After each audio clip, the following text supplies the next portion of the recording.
السلام علیکم. تاسو دلته لیدلی شئ چې ما په خپل ټیک پښتو چینل باندې خېژولي تقریبا 8800 ویډیوګانې، یعنې تاسو دې نه اندازه لګولی شئ چې زما سبسکرایبرز څو دي 9800 تقریبا. نو ویو چې دی بالکل کم راځي، تاسو ویو کتلی شئ چې ویو چې دی هغه تقریبا 2-3 ایله راځي. تاسو لیدلی شئ 1 2 3 او 13 داسې ویو راځي.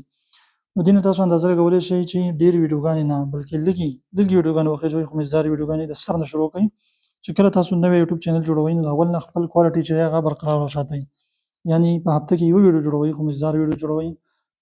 کم سے کم کوشش وکړئ چې 8 منټ ویډیو جوړه کړئ، که د هغې نه لږه کمه وي نو 5 منټ، د 3 نه خو بیخي کمه نه وي. او په هغې باندې کوشش وکړئ چې هغه بالکل کوالټي جوړه کړئ، خلکو ته څه ور وښایئ، خلک وخندوئ، خلک وجړوئ، خلک چې دی هغه انسپایر کړئ، هغو ته څه ور وښایئ. نو چې کله تاسو ښکلې ویډیو جوړه کړئ، خلکو ته فایده ورسوئ، نو بیا ډېرې ویډیوګانو ضرورت نشته، بالکل تاسو بیا لږې هم خېژولی شئ. ځکه دلته تاسو لیدلی شئ مسټر بیس یوټیوب چینل تاسو لیدلی شئ.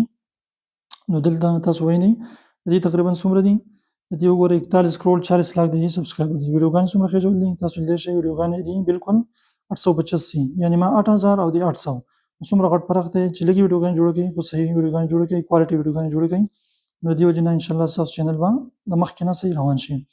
نو تاسو کله که زوړ چینل وي نو نوی سټارټ کړئ او نوې ویډیوګانې سټارټ کړئ، هغه مزدار د سر نه شروع کړئ، که مونټایز نه وي. که مونټایز وي نو بس په دې خپل باندې سټارټ ورکړئ چې هغه مزدار بوځي مخکې.